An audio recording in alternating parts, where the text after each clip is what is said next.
Okay, now we're going to talk about the top free agents that the Lakers could sign to complete that 2022 NBA roster. Let's go. Okay, the Los Angeles Lakers are reaching the finish line when it comes to rebuilding that squad for the next year, 22, yeah.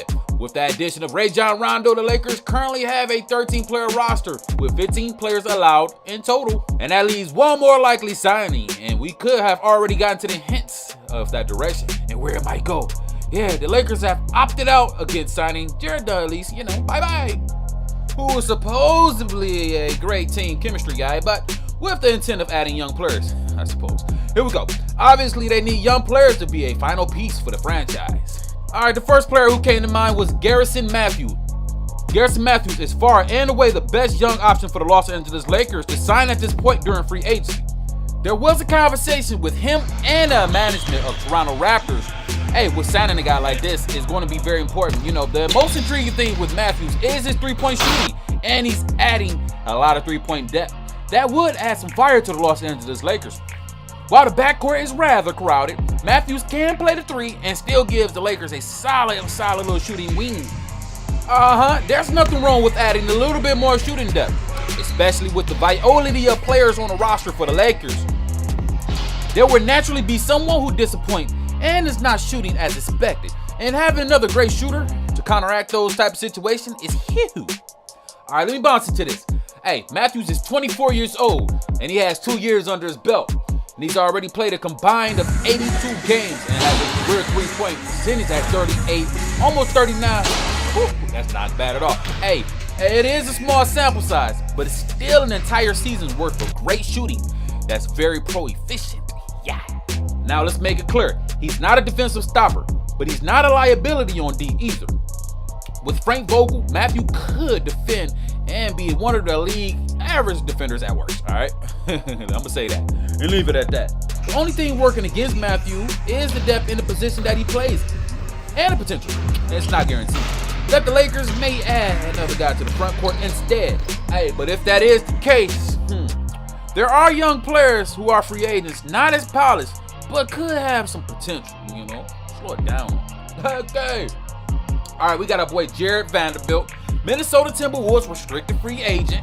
Jared Vanderbilt is still 22 years old, and he could potentially offer the Lakers some shots of athleticism and defense at the power forward position.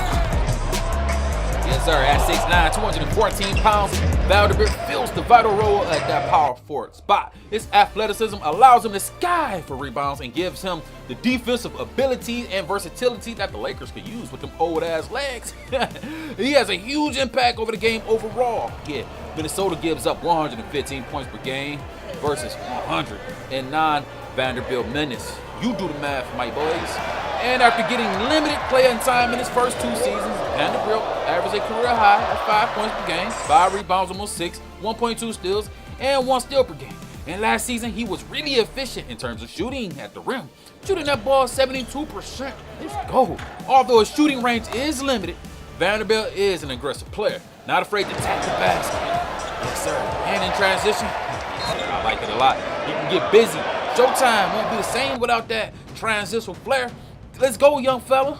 And if you take a look at Vanderbilt's per minute stats, at 36 minutes, hey, he's averaging almost 11 points per game, 12 rebounds, 2 steals, 1.5 blocks. So you see his potential, right? Okay, but what you don't see in the stat line is the way that our boy Vanderbilt gets his numbers, both points and rebounds. He's a hustle player. You remember Hakeem Warwick, Cedric Balas, in that sort of kind of way. Through the right development, yeah, he can be a beast, man. I love players like this, man. Raw talent, work hard, and they got heart, he got nuts, man. They go out there and show their kahunas. Hey, and he's only 22 years old, so there's a lot of room for growth. And if you watch the video below, you'll see Vanderbilt is a scrappy rebound who does a ton of work on the offensive glass. That's mine. Let's go. Okay, let's go. Now we got our boy Harry Giles. Harry Giles, he is only 23 years old. He entered college as one of the best high school recruits in the nation and was actually second in ranking, in that RCSI ranking, yeah. He was ahead of the likes of, look, peep game. He was ahead of Lonzo Ball, Jason Tatum, and other great players from that NBA draft in 2017. Whoa. Hey, but it just has not panned out for Giles. You know, he dealt with a knee injury and his long year at college, you know, that tainted his draft stock, you know, leading him to be picked at 20th overall by the Portland Trail Blazers, who flipped him to Sacramento. And we all know the Kings are not necessarily the best team to go to for a young talent to develop and blossom. And our boy Giles never did. Not only that, but he had to deal with that bad injury. You know what I mean? It was a lot of bad luck as well. He missed the entire rookie season, averaging 14 minutes per game. And his second and third year in the league. Damn, man. And after just 2 years of actually playing with the Kings, they decided they had enough with our boy Giles, letting him walk and signing with the Portland Trail Blazers. He played in 38 minutes last season, averaging 9.2 minutes per game. But the potential is still there. He started working on his jump shot as a pro, and his physical traits are extremely impressive. Yeah, he's definitely, you know, one of those guys who stand out as an athlete. You know, he's 6'11", with a 7'3" wingspan. Yikes. He has a lot of potential of being a rim running big that is athletic, can space the floor a little bit, and can provide some of that rim protection. He's a solid rebounder despite his thin frame as well. And if Giles is going to come to LA and suddenly become who people thought he would be, especially coming out of college, yeah, no. But if there's going to be any team in the league that can get the best out of this boy and help him develop, I think it will be with the Lake Show. Let's go, homie. I'm pulling for you, baby. And next we got TJ Leaf. Whoo. We about to blow leaves, baby. If you know, you know. Do you ever have those non-lottery pick players that come into the league are, you know, they're not on your favorite team, yet you are convinced that they are a good quality role player or a rotation guy? TJ Leaf is a perfect example of that for me, and I'm still convinced that he could be a rotation player in this league. He just needs the right opportunity for the right leagues. Hey, all right, I'm just playing. Hey, perhaps it's because he came from, you know, a great school like UCLA at the same time as Lonzo Ball, who Laker fans were watching a lot back in that draft, in that 2017 draft, because, you know, he was in LA.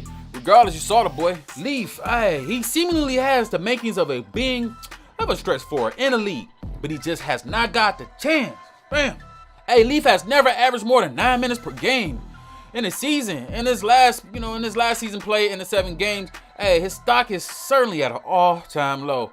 But he is a recent lottery pick with huge potential, and he's still young, man. Leaf is only 24 years old, and on the right team and with the right coaching, he can turn into a stretch forward and a great shooting option that he was projected to be before he came into the league. And we know the Lakers not only have an eye for late draft potential and talent, but have been fantastic in developing them as well.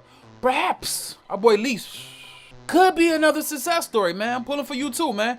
Okay, let's top it off. So the Lakers have smaller options to play with that forward position. You know what I'm saying? Anthony Davis is resting at the 5, but, you know, getting the guy 6'10" like Leaf and letting him rest and test the waters in the regular season wouldn't be a bad idea. The Lakers will have to be in blowout wins, though, in order for them to get this this experiment underway. But if Leaf gets some of that experience under his belt, he could be and will be able to get some decent playing time until he earns the trust of the coaching staff. And you can see how he can truly contribute on the court. Let's go. So how y'all feel about it? Let me get your final piece, though, on the Los Angeles Lakers roster, man. Leave your comments below, man. Who should we pick up?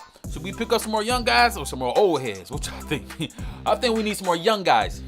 And some of these guys right here, man, you know, I kind of like. All right, man. Tap in with you, man.